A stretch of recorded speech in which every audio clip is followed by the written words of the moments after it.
Canada is the only home I've ever known. I love this country and I want to see it succeed.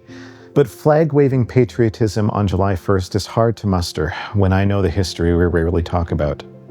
A few years ago marked the 100th anniversary of the Chinese Immigration Act of 1923, also known as the Chinese Exclusion Act. Passed by Prime Minister Mackenzie King, it banned Chinese immigration to Canada entirely, and it forced every person of Chinese descent, regardless of citizenship or birthplace, to register with the government. My grandfather and great-uncle had to carry identity certificates that marked them as people who could never be considered real Canadians. This wasn't the first time. In 1885, John A. Macdonald introduced race as a legal principle in Canada.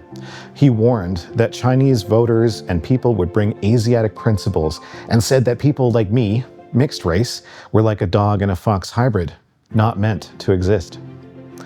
Macdonald's words weren't just rhetoric. They shaped laws, norms, and institutions that excluded and segregated and erased. From anti-miscegenation policies to court cases like Quang Wing versus R and Viola Desmond's arrest, Canada's systems were built to center whiteness.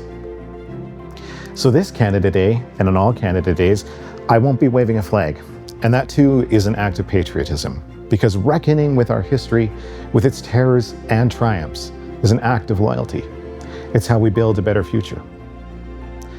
I hold in prayer those who glorify the past without fully understanding it, and those who feel conflicted, sad, defiant, and hopeful on July 1st.